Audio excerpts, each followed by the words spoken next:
मेरा अभिवादन स्वीकार करें दोस्तों। मैं सुजाता नागर आपको अपने ग्वालियर किले के दूसरे एवं अंतिम भाग के सफर पर लिए चलती हूँ। तो चलिए मेरे साथ।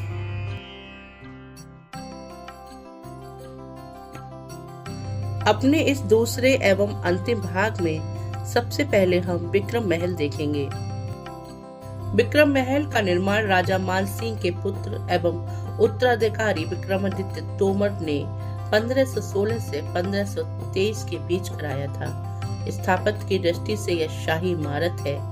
महल के मध्य में एक बारादरी है, दोनों ओर एक एक कक्ष है। महल की ऊपरी मंजिल में जाने के लिए सीढ़ियां बनी हुई हैं। महल की लंबाई लगभग 65 मीटर है। विक्रम महल को विक्रम मंदिर भी कहा जाता था, क्योंकि इसमें कभी शिव मंदिर हुआ करता था और विक्रमादित्य शिव के बहुत बड़े भक्त थे।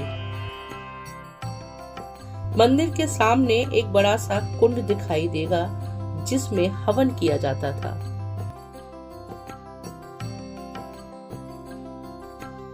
विक्रम महल के बाद हम चलते हैं कर्ण पैलेस। यह विक्रम महल के ठीक सामने बना हुआ है। इसे शक्तिशाली तोमर वंश के दूसरे राजा कीर्ति सिंह ने बनवाया था।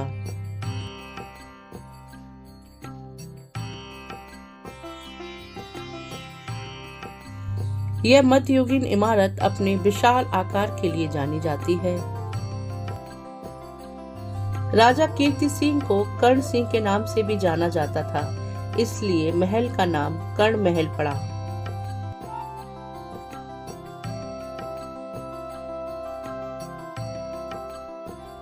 आप जो ये इमारत देख रहे हैं, इसे कर्ण मंदिर या कर्ण महल कहा जाता है।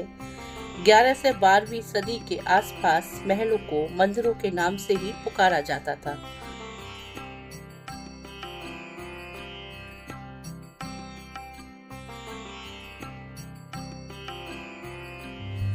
अंग्रेजों ने अपनी हुकूमत के दौरान इस महल को जेल में परिवर्तित कर दिया था, जिसके साथ आज भी हम यहाँ देख सकते हैं।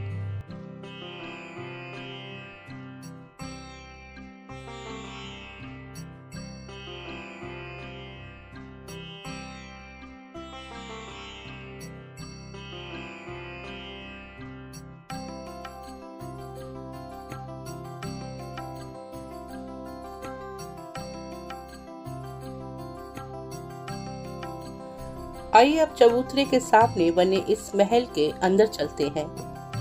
महल में एक के बाद एक कई कमरे हैं, जिन पर आज सफेद प्लास्टर चढ़ा हुआ है, लेकिन यह पलुआ पत्थर से ही बने हैं। प्लास्टर की परत अंग्रेजों के शासन में चढ़ाई गई। इस महल के प्रत्येक दरवाजे पर जैन वास्तुकला को साफ देखा जा सकता है। मुगल वास्तुकला का तब तक आगमन भारत में नहीं हुआ था।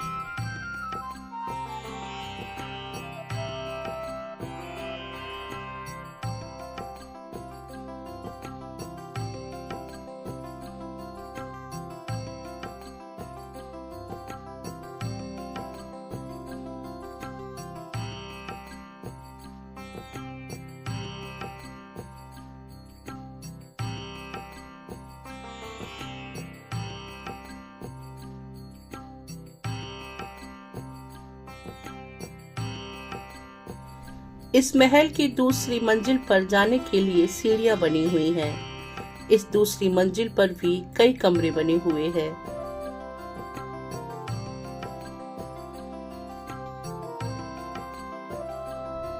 यहाँ का वास्तुशास्त्र भी जैन वास्तुशास्त्र है। बाहरी दीवारों पर छतरी नुमा बालकनी इस महल की प्रमुख विशेषताओं में से एक है।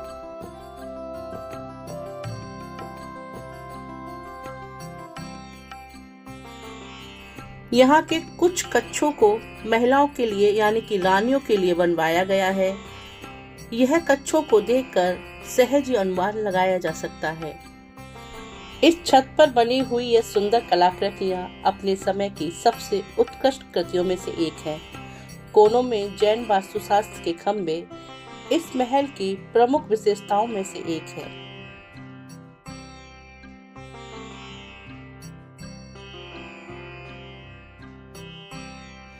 इस महल की तीसरी मंजिल पर आमने सामने बने इन हवादार कच्छों की छतों की दीवारों को रंगीन टाइल्सों द्वारा अलंकृत किया गया था, जो समय के अनुसार फीका पड़ चुका है।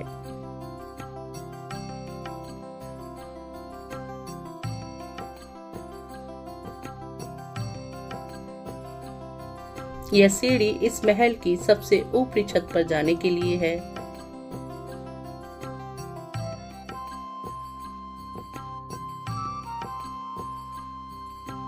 इस छत से हम इस किले के सभी महलों को देख सकते हैं।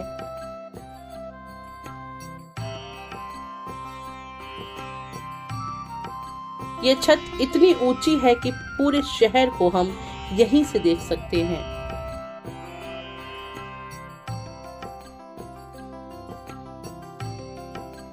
यह छतरी इस महल की छत पर बनी है, जिस पर 13वीं सदी में प्रयोग की गई रंगीन टाइल्सों को आज भी हम प्रत्यक्ष देख सकते हैं।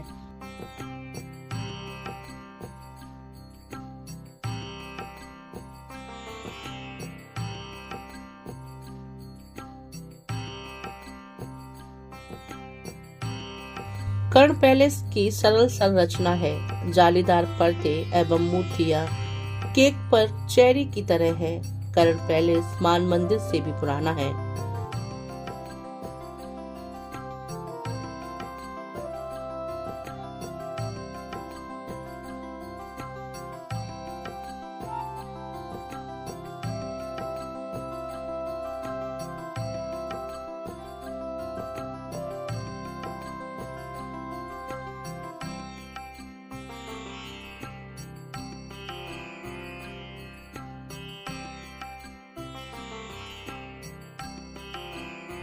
(1558) में मुगल सम्राट अकबर ने यह किला जीता और औरंगजेब की मृत्यु के बाद इस किले पर मुगल आधिपत्य समाप्त हो गया। अकबर के बाद जहांगीर के शासनकाल में इस महल का निर्माण कराया गया। इसके बाद शाहजहां के शासन में इस महल को विस्तारित किया गया। इसलिए इस महल के एक दरवाजे को जहांगीरी गेट और दूसरे को शाहजहां गेट कहा जाता है।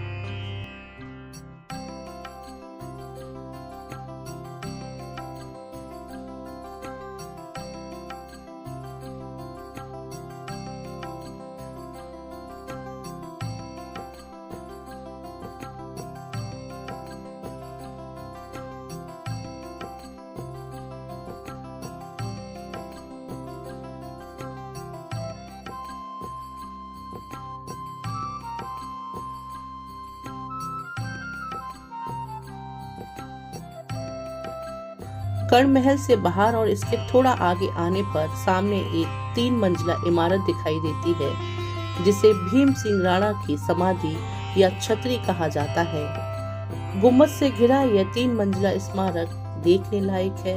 यह जौहर कुंड के पास स्थित है।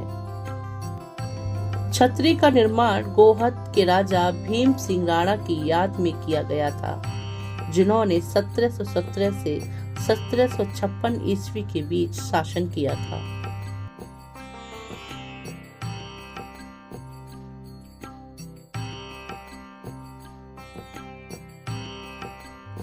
जौहर कुंड ग्वालियर किले के उत्तरी छोर पर स्थित जलाशय है। यह कुंड 1200वीं सदी में बनाया गया था। इस समय ग्वालियर पर प्रतिहारी वंश के राजाओं का साम्राज्य स्थापित था। इस महल के अंदर बहुत सारे कच्छों का निर्माण हुआ, जिसमें मुगल शहंशाहों के अलावा उनकी बेगमों के लिए जनाना महल भी बनवाए गए। इस महल के खास कमरों का प्रयोग बड़े सैन्य अधिकारियों के रहने के लिए और छोटे कमरों का प्रयोग सैनिकों के रहने के लिए होता था। बाकी महल का प्रयोग घोड़े, हाथियों और हथियारों के लिए किया जाता था।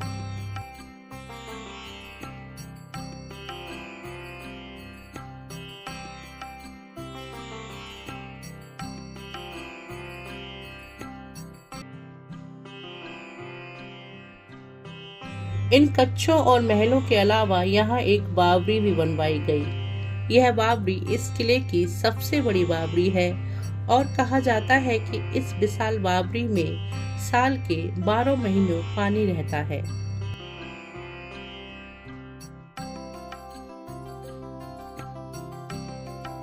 इस पूरे महल में हमें मुगलिया वास्तुशास्त्र की झलक देखने को मिलेगी, लेकिन कुछ इतिहासकारों का मानना है कि जहांगीर यहाँ कभी नहीं आए और ना ही कभी शाहजहां यहाँ आए, लेकिन इस महल का उपयोग मुगलिया सैन्य छावनी के रूप में मुख्य रूप से किया गया।